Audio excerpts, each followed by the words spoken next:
This is another iRaw podcast. We podcast to make the world a better place for animals.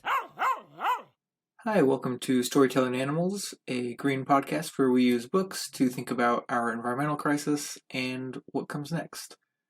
I'm your host, Dayton Martindale, and today my guest is Ben Goldfarb, the author of Crossings, How Road Ecology is Shaping the Future of Our Planet.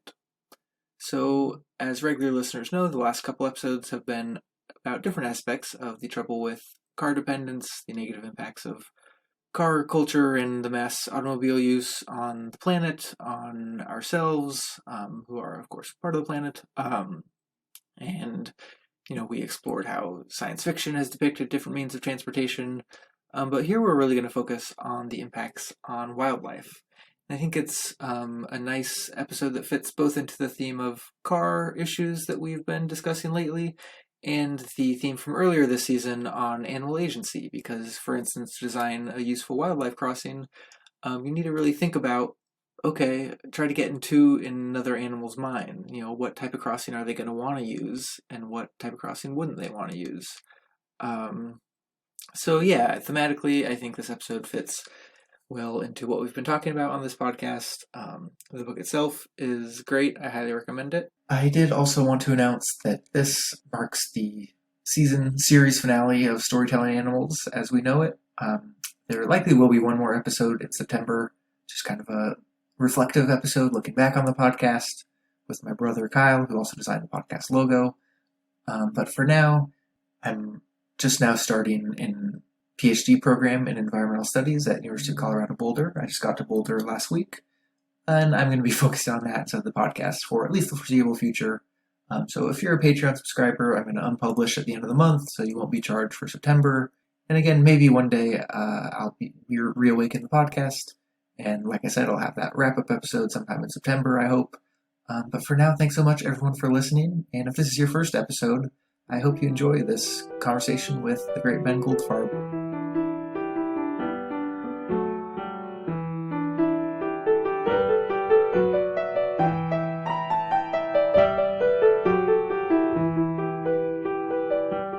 Hi, I'm here with Ben Goldfarb to talk about his new book, Crossings, How Road Ecology is Shaping the Future of Our Planet. Ben, thanks so much for coming on the show. Thanks for having me, Dayton. I'm honored.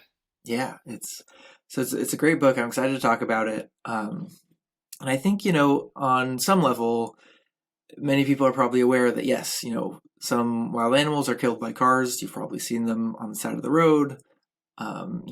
I understood going in that roads can disrupt habitat, that the carbon emissions from cars are a problem. But reading this book, I came to realize just the effect on wildlife of cars and roads is just far greater in scope than I think I would have thought. Even as someone who tries to think about stuff like this a lot. So maybe just to begin, and we'll dig into specifics soon, I'm sure, but in a general sense, just like how big of a problem is this?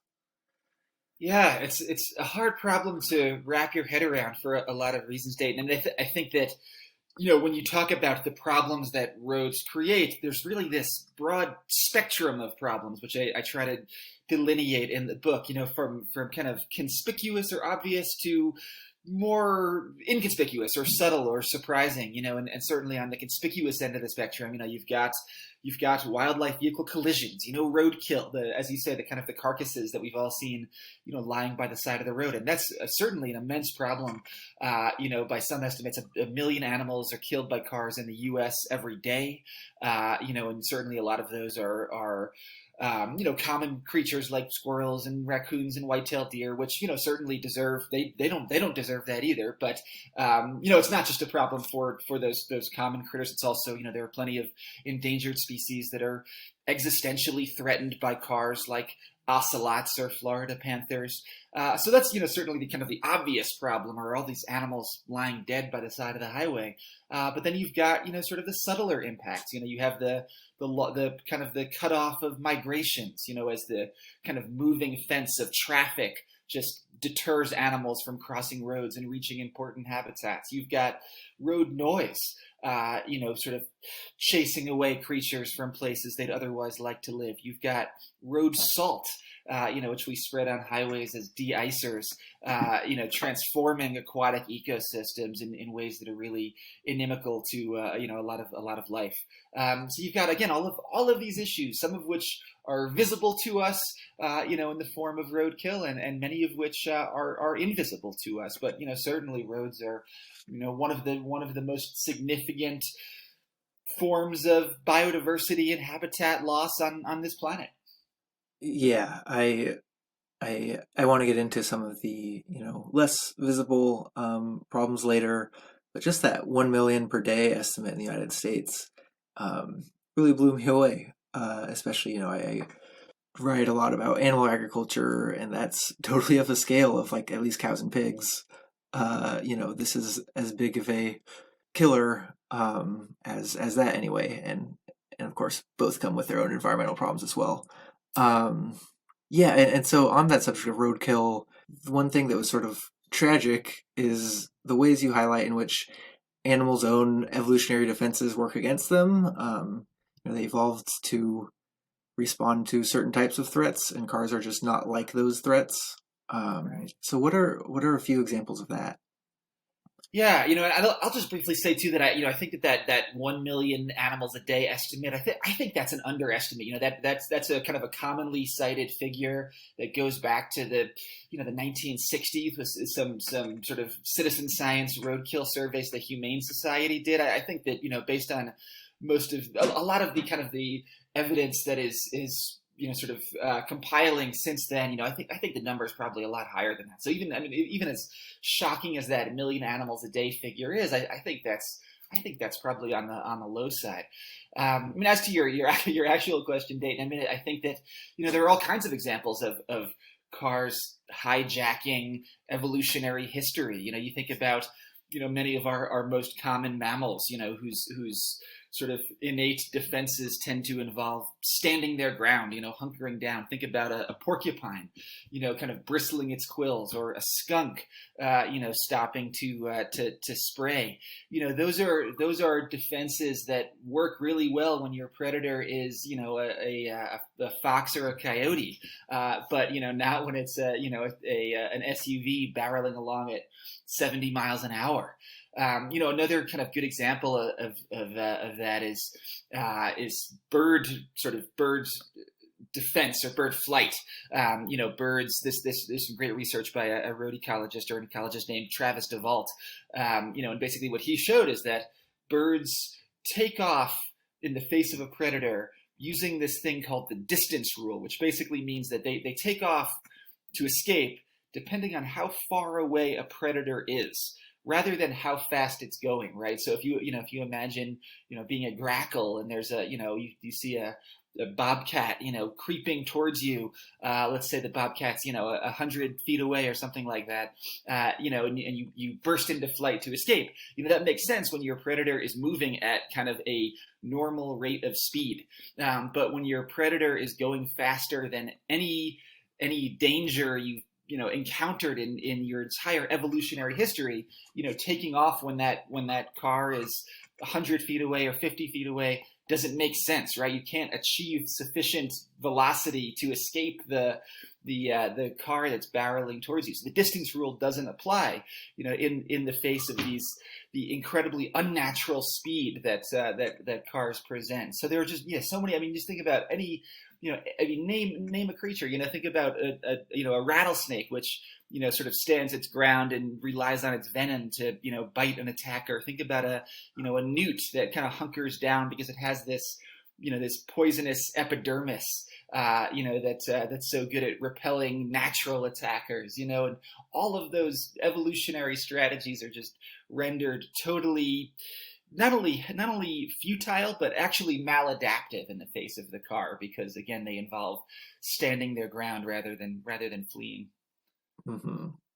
Yeah, and you mentioned how I think in the introduction there's an example of a bird that is actually evolving. The smaller wingspan birds are surviving better because they are better at outmaneuvering these cars. So cars are actually now driving some of the evolution of these creatures.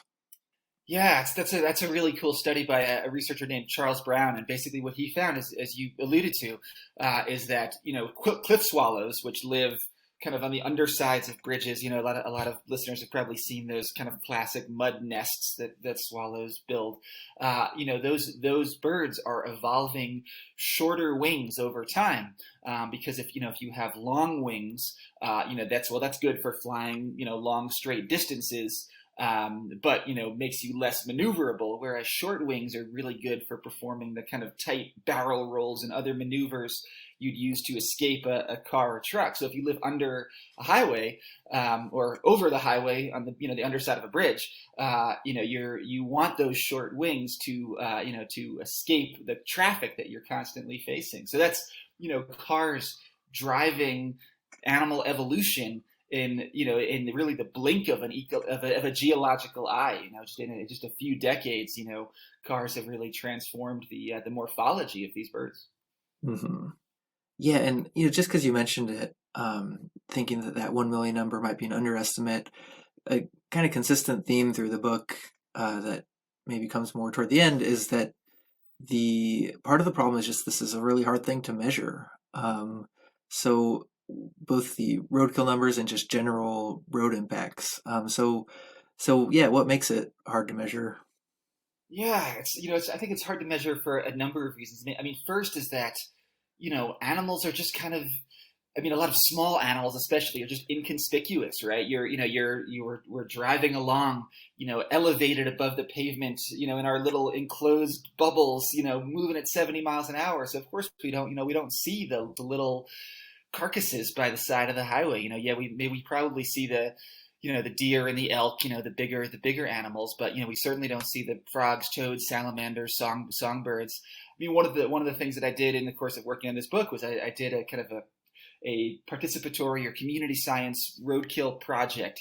These bicycle-based roadkill surveys where we're riding along, at 12 miles an hour, along the side of some pretty busy highways in Montana, and I was just astonished by how much roadkill we detected that we never would have seen from a car. Things like the birds especially, and that's, I think the birds are, that's when I said earlier that that 1 million animals a day is probably an underestimate. There are some more recent studies suggesting that 1 million birds a day are being killed by cars. So set aside all of the mammals and reptiles and amphibians, and we might be losing 1 million birds a day. I think there's something kind of tragically ironic about that, in that it's the speed of our cars that is obliterating wildlife, and yet the speed of our cars is also concealing the impacts, right? Because we're moving so fast, and we're sort of perched above the highway, a number of feet, again enclosed in our little, steel and glass capsules. We just don't see the impacts that we have. We don't notice those carcasses. So speed is both killing wildlife and somehow kind of airbrushing our highways simultaneously. Mm-hmm. So to help with some of this, different localities have built different forms of wildlife crossings that help. I guess they're what they sound like. They help wildlife get across the road. So what are some of the different forms these can take? Yeah, so wildlife crossings, come in all kinds of different shapes and sizes. Everything from big, kind of capacious overpasses or land bridges, essentially, that have been used to help grizzly bears cross highways, very famously in Banff National Park, to little, again, very inconspicuous tunnels, that you could drive over and never know were there, that have been really effective in helping toads cross roadways, especially in Europe. So you've got this this kind of range of options, and in these kinds of bridges, tunnels, underpasses, in Central and South America, where there are lots of primates, you often see kind of like rope ladders above highways that allow monkeys to cross. These sorts of structures have been shown to be really effective. Typically, they reduce roadkill by about 90%. And then, they really work best when there are fences between them, right? Because what the very common question is, how do the animals know how to use them? And, the answer is usually that you need fences to keep the animals from crossing the highway itself. And then the fences kind of guide the animals to the passages.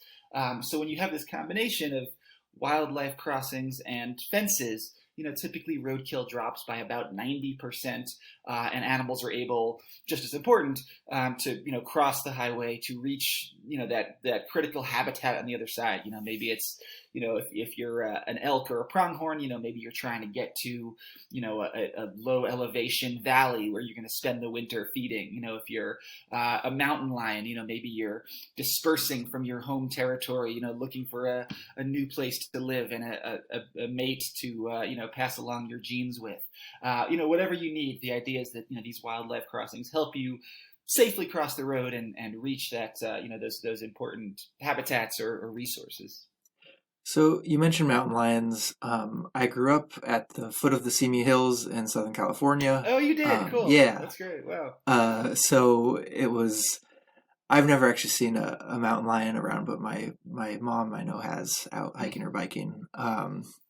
And so yeah, it was exciting to see a whole chapter about this wildlife bridge that's under construction, only maybe 2 or 3 freeway exits from my hometown. And I lived with my parents for about a year and a half during peak pandemic, and the local weekly paper would often have these letters to the editor, and often a common subject of debate was the mountain lion wildlife crossing, and you had people being like, "Why are we spending $87 million on this? It's an outrage." And then you had people supporting the mountain lions. So why is this particular crossing A, so expensive, but B, also kind of a unique undertaking? Yeah, so the crossing that you're talking about is this very famous sort of, as you say, under construction land bridge that's going to sort of bridge disparate populations of mountain lions. And basically the idea is that in the Santa Monica Mountains, just outside of Los Angeles, there's this little cluster of mountain lions that's sort of completely cut off by freeways, by the 101 and the 405 and all of these other highways that are basically preventing them from either dispersing out or preventing new lions from dispersing into this population. As a result, there's this little cluster of mountain lions that are super inbred. Individual males have had to mate with their daughters, their granddaughters, even their great granddaughters, because there's just no way for them to find sort of genetic reinforcements, and they're sort of in this extinction vortex is sort of what the term that scientists have used to describe this this gradual decline that's being caused by their own chronic inbreeding. So the solution is to get more lions into this population, and for the lions that are being born in this population to disperse out into the Simi Hills and other kind of habitats beyond.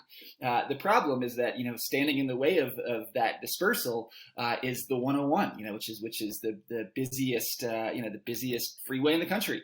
It's 10 lanes of traffic, 12 if you include the shoulders. So obviously you need a truly gargantuan structure, to cross this gargantuan freeway, and not only that, the freeway is such an obstacle to wildlife that it requires a lot of engineering to make the wildlife crossing appealing to animals, right? I mean, you think about all of the noise and light pollution from that freeway. That's a huge deterrent to animals even approaching the road, right? So you really have to do a lot of engineering to create a crossing that might even entice them, and so this giant land bridge is going to have lots of vegetated screens and berms and little rock walls and and just features that are designed to kind of mask the busiest freeway in the country, and that takes a lot of engineering, as you say, and a lot of money. So the price tag for this crossing is $87 million, which is vastly more than wildlife crossings elsewhere in the country. Typically a wildlife overpass is costing something like $6 to $10 million. So this gigantic Liberty Canyon crossing is many times more than that. But a couple of things that I would say in its defense. I mean, first, most of that money has been raised through private donations. So when letter writers complain, well, why are we spending all this money on mountain lions? Well, they're not spending the money. It's not taxpayer money. It's private donations from wealthy philanthropists. And second, I think that the kind of the outsized dimensions and fame of this project, are really doing a lot to kind of catalyze wildlife crossing interest elsewhere in the country and the world. Here's this incredibly high visibility project over this massive freeway, that's endorsed by people like Leonardo DiCaprio. All of these celebrities in Los Angeles have kind of come together to support this project. And their involvement, raises awareness, I think, and visibility for the entire cause of habitat connectivity. So it's true that this is an enormous investment in animal friendly infrastructure, but hopefully it'll also kind of raise visibility and awareness for maybe less ambitious projects in places where they're just as desperately needed. Yeah, I think one of the things that's interesting about this project and about, it sounds like, all or most wildlife crossings is just engineering them well such that the animals will actually use them. Kind of requires trying to think like an animal. Whether, like you were mentioning, what will they hear, what will they see? I think you have an example of like a tunnel that deer weren't using because it was too like narrow and dark, and just kind of, that it's not just build a way to get across, but a way that is actually attractive.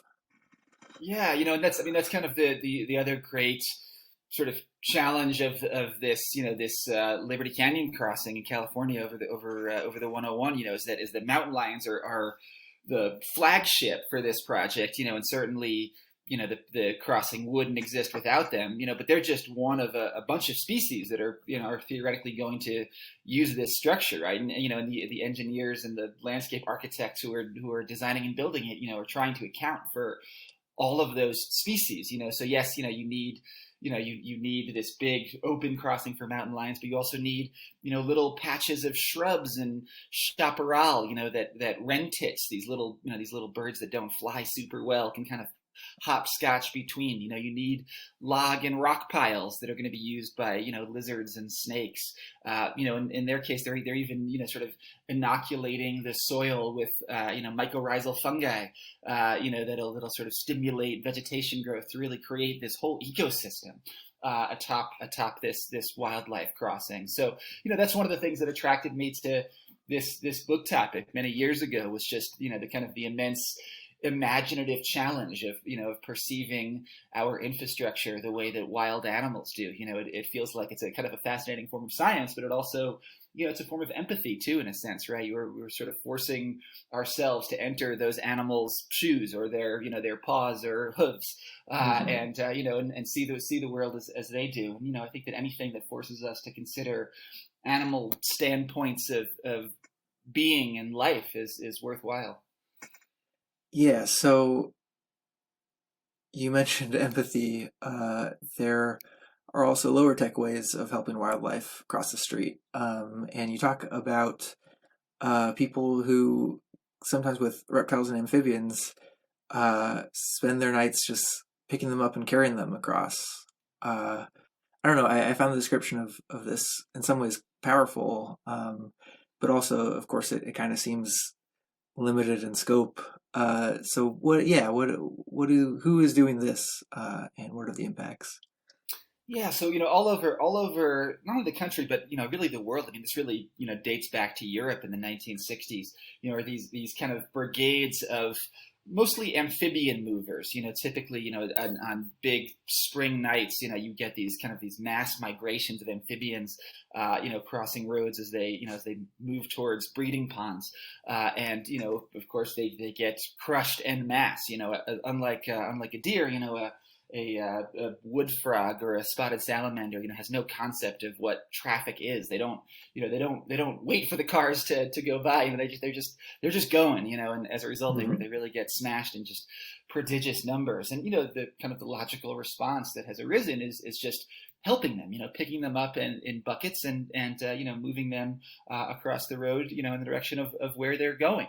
And there are many volunteer groups, again, all over the world, who do some variation of this, and are collectively moving, certainly hundreds of thousands and probably millions of amphibians every year. And there is something really beautiful about that impulse. And I got to participate in a frog shuttle, near just outside of Portland, Oregon, or in Portland, Oregon. Really, I guess it is within city limits. And it was lovely. It was kind of a beautiful a beautiful moment to see all of these people out kind of patrolling the fringes of this marsh with their headlamps, waiting for red-legged frogs to emerge. There's something kind of meditative and beautiful about it, and certainly I love that expression of ecological empathy. But at the same time, as you alluded to, I think it is a limited response, right? It would be certainly preferable if we didn't have to do this for them. If wildlife crossings allowed them to make these migrations without our help, and those do exist. There are wildlife underpasses for amphibians, but they often work well. They don't always work super well. Just amphibians they're kind of they have their own sort of ecological requirements, right? They have to remain moist, and these little passages sometimes dry up when they don't have kind of grates in the roof that allow water to enter the tunnel, or sometimes they get flooded. So in some ways, I think that the amphibian issue is. It's been a tricky one to solve, in a lot of respects, and and these kind of bucket brigades are a really admirable solution in some ways, but I think even the people who do them would admit that they're imperfect solutions as well. Mm-hmm. Yeah. So about a third of the way through this book, I was again both kind of blown away by the scale, but also starting to be cautiously optimistic. You had mentioned how, in some places wildlife crossings can decrease roadkill by 90%. And you talked about all these ways that individuals are helping, that, there's infrastructure either that we have already built or can build in the future that could help. And yeah, I don't know, wildlife crossings were making me a bit optimistic. Then I got to this chapter about sound. And again, it was something that I know myself and a few other podcast listeners have a book club associated with the podcast. We read Ed Yong's An Immense World recently, which is about animal senses. Yeah. And he ends a bit by talking about noise pollution. So it was on my radar, I guess, to use a noise-esque metaphor. But again, kind of the degree to which road noise can impact wildlife also surprised me. So can you talk about that? Yeah, I mean, I think that your experience of sort of feeling cautiously optimistic about solutions to road ecological problems, and then being confronted with the kind of the immense challenge of noise pollution. I mean, that basically mirrors my my own experience of working on this book, and it's not just, we'll talk about the ecological impacts in a second, but it's you just begin with the human impacts. They're immense. It's just like when you dig into the scientific literature on on the health impacts of road noise pollution, it's horrifying. I mean, road noise it's elevating our blood pressure. We're releasing more more cortisol, more stress hormones in its presence. It's literally it's increasing our risk of stroke and cardiac disease, and literally shortening our lifespans, by the magnitude of years in some cases. And I spent a lot of this book,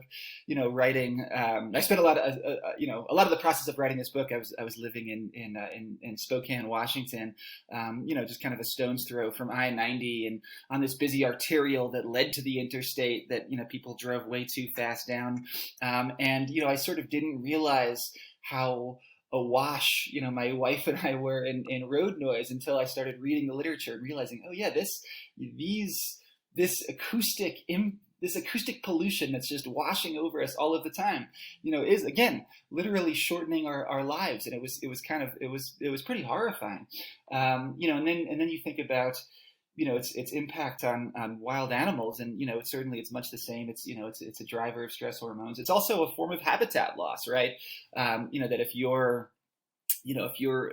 wild animals are so dependent on their hearing to make a living, right? If you're a prey species like a little songbird or a rodent or something, you're constantly listening for the approach of a predator, and vice versa. If you're a predator like an owl, for example, the most wonderful hearing creatures in the world, you're totally dependent on being able to hear your prey, right? I think even more than vision, hearing is just absolutely essential for wild animals. And if you're in the presence of a highway, that road noise prevents you from doing the hearing you need to survive. So road noise is really this kind of dramatic form of habitat loss that's driving animals away from roads and forcing them from places they'd otherwise love to live. I think that to me, the best sort of experiment showing this was this thing called the Phantom Road Project, which was done in Idaho by a bunch of researchers at Boise State University. And basically they just they recorded the sound of traffic, not traffic from a giant interstate, traffic from a national park, from Glacier National Park, and they played the sound of traffic through speakers in this roadless forest on a mountainside during bird migration season. And basically what they found is that songbirds tended to avoid this area where road noise is happening, and the birds that did sort of inhabit that area were in worse physical body condition because they had to spend all of their time looking around for predators, rather than listening for them, and did less foraging as a result. So they were sort of less fit, potentially, to complete their migration. So it's a tough problem because as you alluded to, unlike roadkill, which has this this kind of it's not a perfect solution, but there's clearly a solution to the problem of roadkill and wildlife movement, right? And that solution is fences and wildlife crossings. We know that stuff works well. We know that that fences keep animals off the road. We know that wildlife crossings help them pass roads safely. So there is a solution there, as you say. Whereas road noise, there's not really a great one. Yes, sound barriers by the side of the highway, those are somewhat helpful, in residential neighborhoods for people. But you're not going to put up sound barriers, across the entire continent, obviously. And anyway, those barriers, are sort of limited in their effectiveness and scope. So I definitely came away from the road noise issue feeling a little bit discouraged, or more than a little bit discouraged, quite discouraged. Mm-hmm. It's a really challenging issue. Yeah, in the back of my mind during that chapter, I was thinking, well, maybe this is something electric cars will help with, but it will, but not as much as I would have thought. You say around 35 miles an hour, I think it is. Most of the noise comes from tires and not from the engine itself. Right. Yeah. When you hear a highway, what you're hearing is tires on pavement, not primarily engine noise.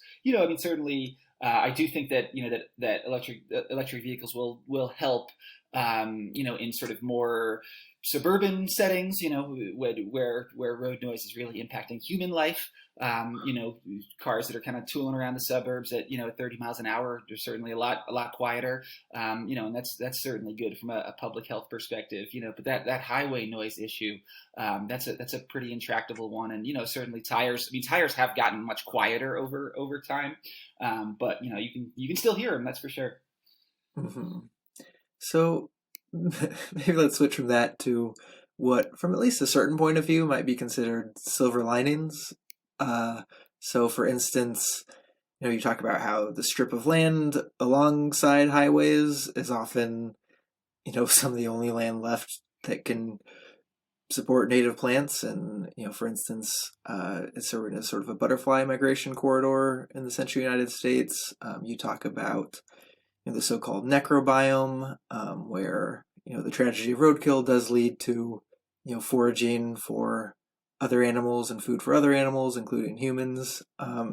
But then on the other hand, you talk about the presence of, again, either these native plants or of the roadkill as a food source brings these animals, be they butterflies or bears or whoever else, closer to the road, and might plausibly make it more likely that, from coming so close to the road, they then get hit. So how do you think about kind of these, I don't know, the road itself as not just an obstacle to ecosystems, but as an ecosystem? Yeah, I think that's exactly right. The road truly is a novel ecosystem in some respects. I think that was kind of an important story for me to tell. I mean, certainly, road ecology is largely a story of habitat loss and death and destruction. But there are, I mean, every novel ecosystem, has winners as well as losers. And you named a couple. Certainly, some pollinating insects, are happy along roadsides, right? You can sort of picture that, in the Midwest, the vast majority of the land now is this kind of glyphosate drenched, corn and soy monoculture, and and roadsides in many cases are sort of the last little remnant strips of prairie that are kind of hanging on to life and providing nectar feeding stations for monarch butterflies and other insects. By the same token, I mean that that necrobiome concept that you referenced, this idea that the road is this source of carcasses, and carcasses are immensely ecologically valuable, for scavenging raptors like vultures and golden eagles and bald eagles and also ravens and coyotes. Lots of animals are sort of coming to the roadside to feed, right? So the road can be this this source of abundance and resources and plenty, at least for some limited group of organisms. But as you say, the road is it's a dangerous place to be, right? And I think there's a lot of risk of the road becoming an ecological trap. This sort of system that promises resources and draws animals in, and then kills them. You see that a lot with golden eagles, for example. Which end up, especially in winter, when food is otherwise scarce. They go to the roadside, in states like Wyoming and Utah, to feed on dead deer and elk and pronghorn that have been hit by cars. And then they get hit by cars themselves. It's hard to kind of achieve liftoff when you're a giant raptor, with a belly full of venison. So, roadkill is a significant source of mortality for eagles. This kind of majestic creature that you wouldn't really associate with, living along grubby highway shoulders. So there, I mean, I think that, we have to be cognizant of that. It's not enough to just say, oh yeah, there are animals who are making a living along the road, so no big deal.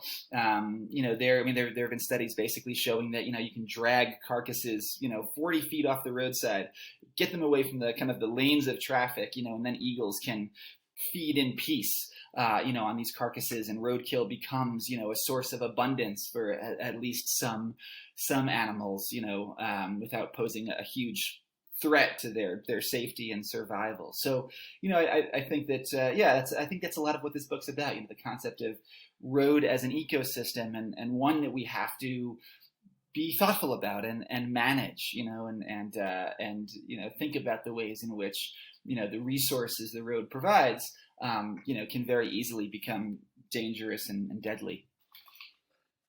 Yeah, another thing you discuss in the book that I found a little surprising or just hadn't thought much about was the potential impacts of self-driving cars on road ecology. Yeah, can you just explain this for listeners?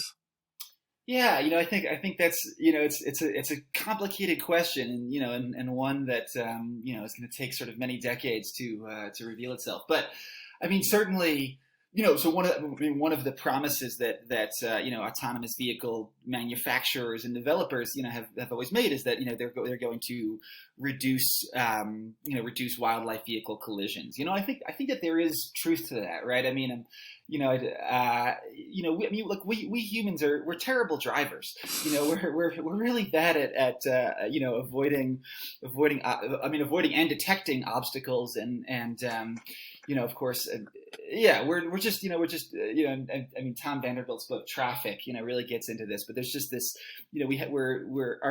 our own senses are just so easily flummoxed by the kind of the profoundly unnatural act of driving. I do think there's certainly a world in which, at some point in the future, autonomous vehicles are much, much better at avoiding animals than we are, at least large animals. I do think that there's, it's not out of the question that, deer, elk, and moose collisions become, if not a thing of the past exactly, certainly much less common and frequent than they are today. So that's good, right? That's something that, that again, lots of autonomous vehicle makers have kind of gestured to as being one of the benefits of their product. But, I think it's important to remember that, unless AV manufacturers really care a lot more about snakes and frogs and squirrels than I think they do, autonomous vehicles are not going to do anything for small animal roadkill, because AV engineers are primarily concerned with avoiding human collisions, right? So anything that's larger than a toddler, their sensors are likely to detect, which again is good for deer and probably meaningless for opossums. Mm-hmm. And I think there's a world in which there's actually autonomous vehicles actually lead to more small animal roadkill in that, when I'm driving, and, Dayton, I'm sure you do this too, we brake and, swerve to avoid snakes and turtles and, and squirrels and other small critters. Whereas, our robotic chauffeurs are not going to do that. So it's plausible to imagine more small animal roadkill, and it's also really plausible to imagine just more vehicles on the road. Period. Right. Once cars are kind of freed from their drivers, you can imagine this kind of like limitless fleet of autonomous trucks and delivery vans and other vehicles, just cruising all over the world, sort of meeting our desire for instant package gratification from Amazon. And, and certainly once driving is less of a chore for us, it's plausible to imagine us spending more time in our cars, which again, liberated from driving, can become, like mobile entertainment centers. You can just cruise around in your little conference room or Netflix entertainment room. So you could imagine a world in which, there's just a lot more vehicle miles traveled as a result of autonomy. And of course, that's not good for wildlife. That's just going to enhance the barrier effect and make it harder for animals to cross roads. Mm-hmm. Yeah, another just fascinating anecdote you have that is probably the sort of thing that's fixable, but just there was an example of an AV that was trained on, I think, on a moose or something, right. And then when it saw a kangaroo, it didn't know what to do because the kangaroo moves totally differently. And that was Volvo, and exactly right. They trained their algorithms on moose in Sweden, and then when their Australian arm tested it, kangaroos totally blew the algorithm's mind. And as you said, they did get that fixed. But I think it just goes to show that we don't entirely know how autonomous vehicles and animals are going to interact, and there are certainly going to be surprises. Yeah, so speaking of that region of the world, you have a chapter where you profile people in Tasmania, I believe, who devote significant time and resources to rehabilitating injured wildlife from roads or wildlife whose mothers were killed in road accidents. And one thing you point out, which I think is maybe worth discussing, is that if we talk about the trouble with the impact of roads and cars on wildlife, an ecologist might focus on biodiversity or impacts on endangered species in particular. A traffic planner might think about how deer collisions hurt humans and damage their property. But everyday people often are maybe most thinking, or at least largely thinking about the well-being of individual animals, whether they're endangered or not. So I wanted to ask, kind of philosophically, how do you think about the harm done by cars, and how do the people you spoke with think about it? Yeah, it's a great question, Dayton, and I mean I think that certainly as as you kind of alluded to there, I mean there are different reactions to what the harms of roadkill really are. I mean, in the course of working this book, I mean, I spoke to literally hundreds of people, sort of professionals working in the road ecology space, wildlife biologists monitoring populations and engineers, building and designing wildlife crossings, and I think that those folks, as you say, they tend to be really focused on things like driver safety, on animal populations, and certainly those are things that I care about too. But it was interesting that when you talk to the average everyday resident of a community that has roadkill in it, what they're primarily thinking about is the suffering that roads inflict, the suffering and death that they inflict on wild animals. I mean, there's probably not much that we do. There's probably not much that we do to inflict more suffering on more wild animals than drive cars, right? Right. Mm-hmm. And especially with larger creatures, like deer again, which I keep talking about. Death by car is not an instantaneous death most of the time. It's really like a miserable, prolonged thing that transpires over the course of many hours or days. And there have been studies showing that that actually there's a lot more roadkill, a few hundred meters off of highways than there are on the highway shoulders, and the reason for that is that animals they're not dying instantaneously, right? They're getting off the road and then sort of expiring over a long period of time, and that's the kind of thing that's incredibly disturbing to a lot of people. I think very, very, rightfully so. It's disturbing to me too, and I mean, the reason that I ended up sort of exploring this issue in Tasmania is that, of course, in Australia, the animals are marsupials, right? And as a result, lots of oftentimes, a wallaby or a wombat, a female wallaby or wombat will be killed, and their joey will actually survive in their pouch, because they're sort of protected by their mother's own body, and as a result, you have this kind of vast army of volunteers, who just canvass the Tasmanian countryside looking for joeys that have survived these car collisions in their mother's pouches, and then raising them, from their little being careless stage all the way to adulthood, which can take a couple of years, and is basically constant work. And it's just this incredible expression of love and respect and appreciation for wildlife. I think there's just this incredible culture of caring about the victims of roadkill that I don't really think exists here in the U.S. So I was really inspired by that kind of that Tasmanian culture of roadkill love and caring and respect and concern, and I think there's something to be learned from that. It's again, I mean, I think that there's been this very long divide, I think, between sort of professional wildlife biologists and kind of citizen wildlife rehabilitators.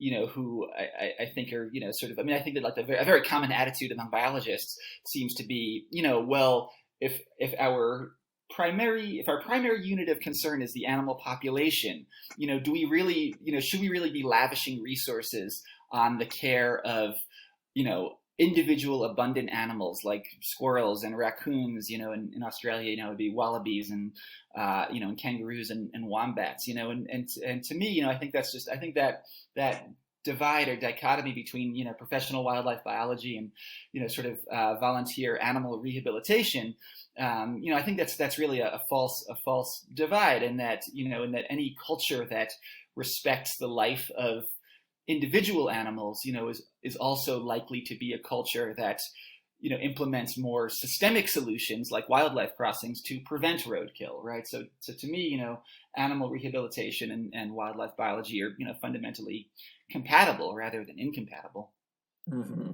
Yeah, I advise listeners who enjoy that answer to go back and listen to my first episode, which was an interview with the wildlife journalist Emma Maris about her book Wild Souls, because it's pretty much entirely about that balance, that relationship between caring for the individual and caring for the whole.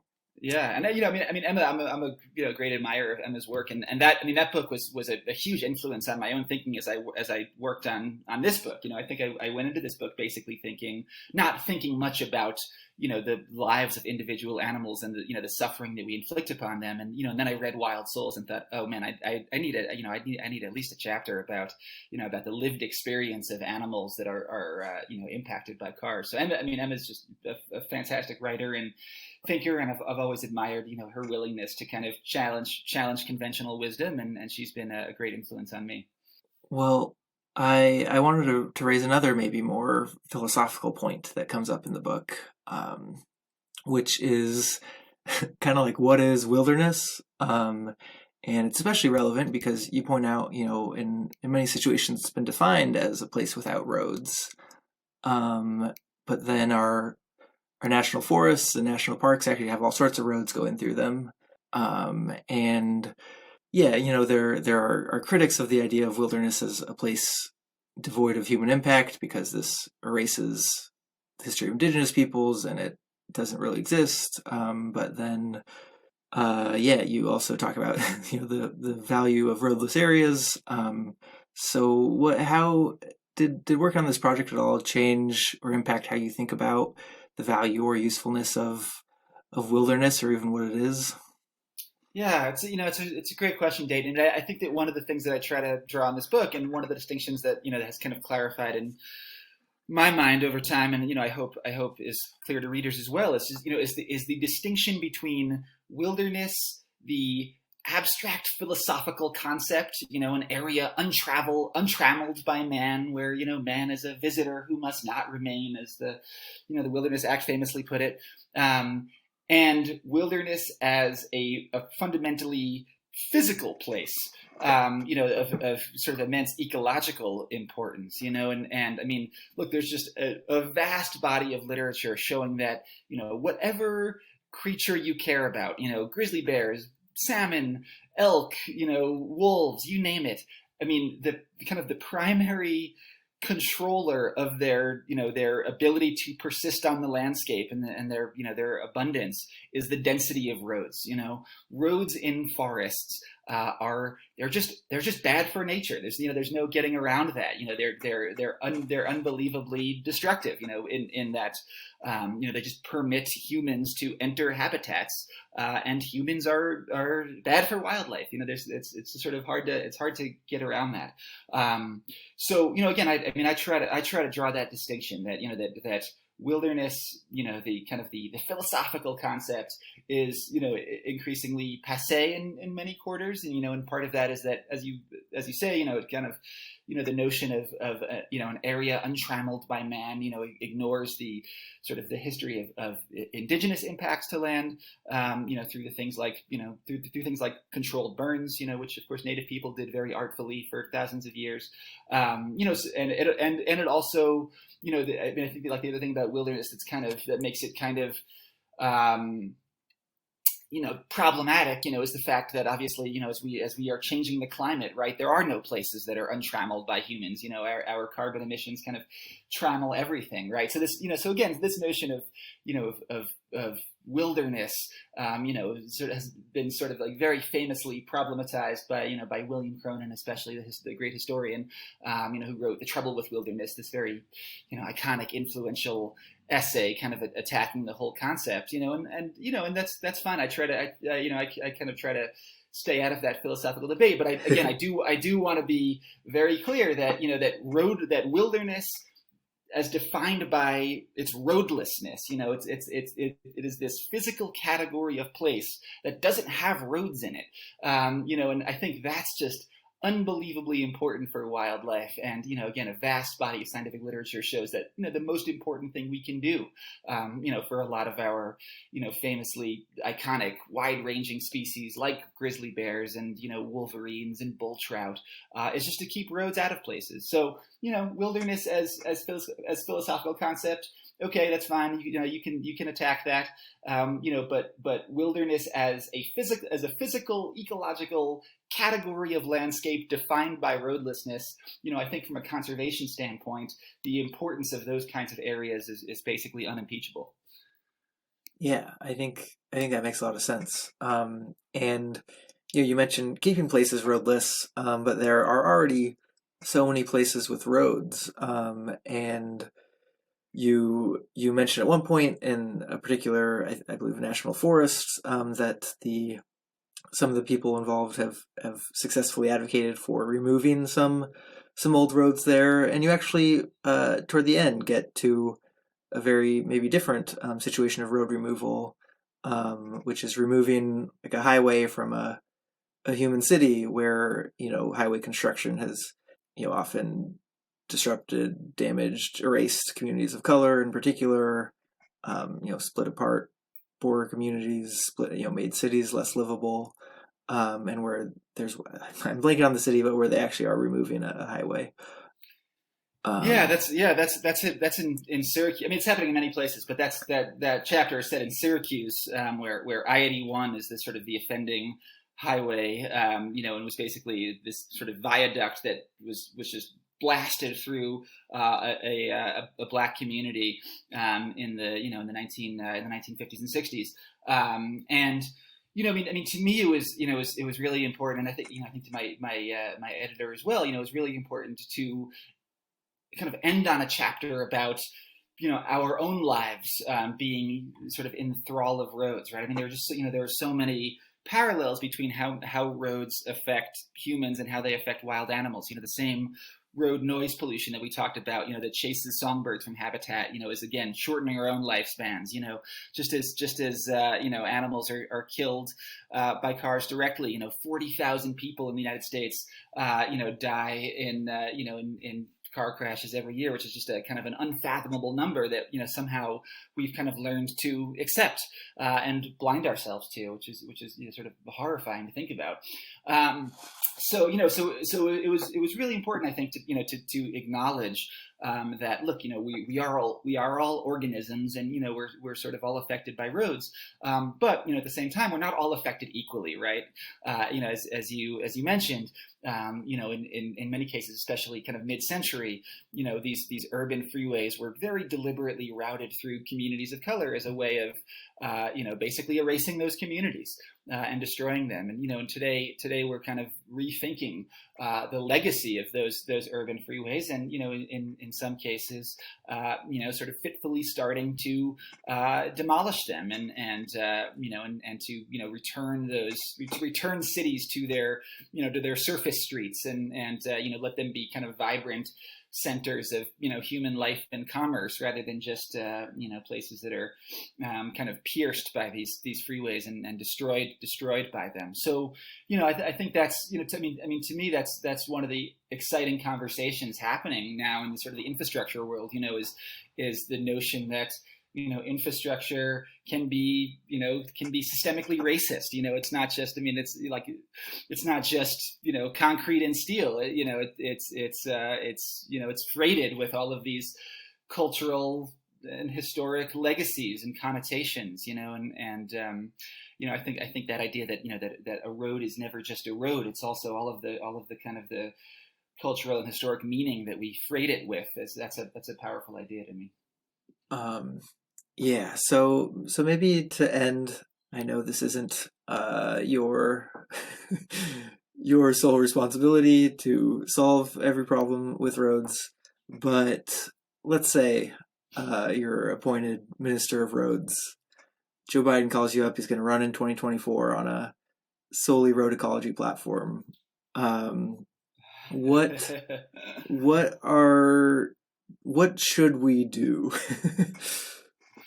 Yeah. All right. If Pete Buttigieg is listening to this is the prescription. No, I don't know. It's a really hard question. I think that the answers differ depending on where you are, obviously, right? In urban areas, certainly the solution is just to get people out of cars, right? Is to dramatically increase transit options and just reduce the automobiles hold on cities, and and to demolish urban freeways where it makes sense, which is certainly in a lot of places.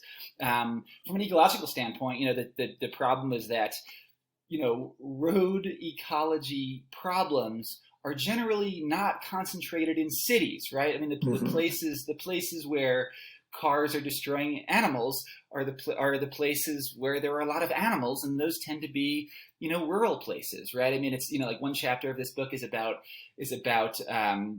wildlife migrations in Wyoming, and the impacts of highways on deer and elk and pronghorn, and it's really hard to imagine the transit system that is going to overthrow the car in rural Wyoming, right? I live in rural Colorado, I'm lucky to live in a town that is itself walkable, but I use my car all the time, getting to to trailheads and recreation areas, and and going to the airport, and doing all the things that we do in our cars. So I think that's so in those kinds of rural places where the car is it's going to be tough to get people out of their cars en masse. There the solution is certainly many more wildlife crossings, just dramatically increasing the kind of the animal friendliness of our infrastructure. And that's starting to happen, right? The Infrastructure Act in 2021 contained this this $350 million grant program that's going to fund a bunch of new wildlife crossings around the country.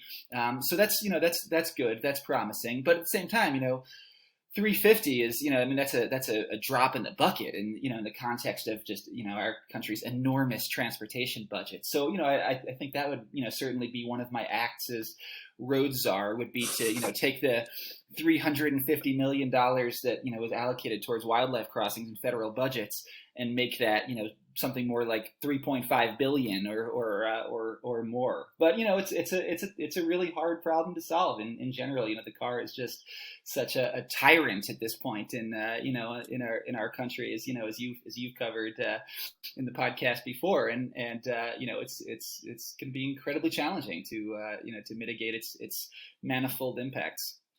Mm-hmm. And as you point out also in the book, it's not just a U.S. problem; it's a global problem, and in many places such as Brazil, it's becoming more of a problem. So yeah, it's going to take I think a lot in a lot of places.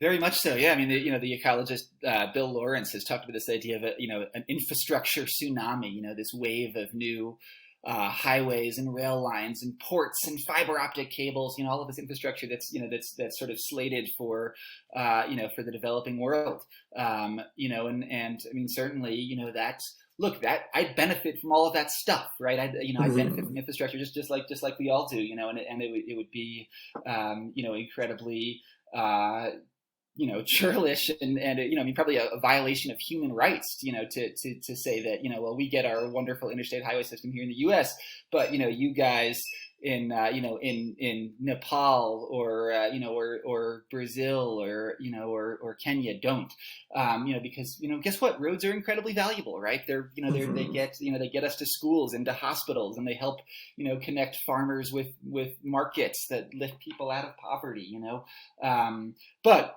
they're also this immense biodiversity challenge and crisis, right? And a lot of the highways that are slated for the developing world are currently slated to punch through some of the last intact tropical habitats on this planet, and are likely to be a catastrophe for elephants and leopards and tigers and all kinds of creatures. And I think that's one of the places that road ecology can potentially be valuable is that it reminds us that these highways have impacts, and it says hey, if we're going to do this development which is, I think, basically unavoidable in many cases, maybe we can avoid those really important habitats, or if we have to impact them, maybe we can do that in a less catastrophic way. One of my favorite examples is in India, where they built a highway through a tiger reserve, and they just lifted the entire highway for many miles on these giant pillars so that animals can move back and forth underneath the highway. So it's not like discrete wildlife crossings. It's like the entire highway is one giant wildlife crossing in a sense, and that's the kind. That's one of the things that I think that when I started working on this book, I sort of thought, oh yeah, our Western engineers in North America and Europe have kind of figured out how to do this right, and we can help the rest of the world, make their infrastructure less harmful, and then you read about cases like that and realize that, because countries like India aren't saddled with this, ancient sclerotic highway system, they can kind of, do it, if not right, at least, much less wrong from the get-go, and there's a lot that we can learn from, observing progress in other countries here in our own. Well, yeah, I think that's all I had for you. Is there anything you want to add? No, that was super thorough, Dayton. Thanks a lot for those fantastic questions.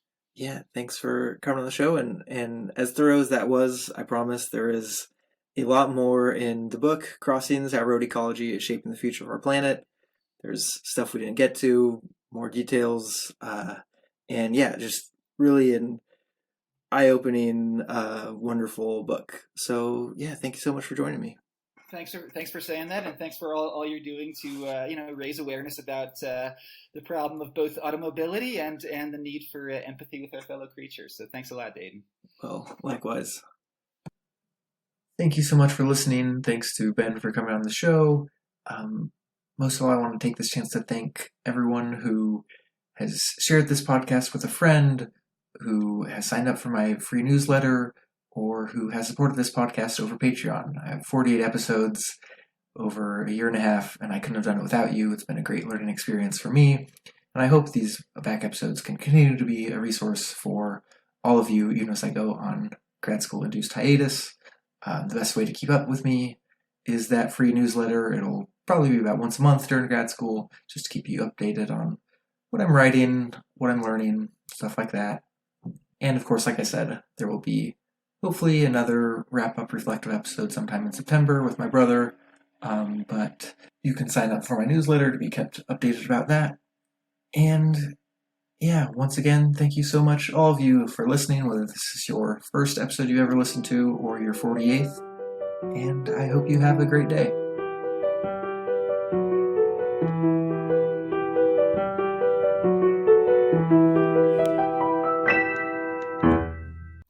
For more great iRaw podcasts, visit irawpod.com. That's IROARPOD.com.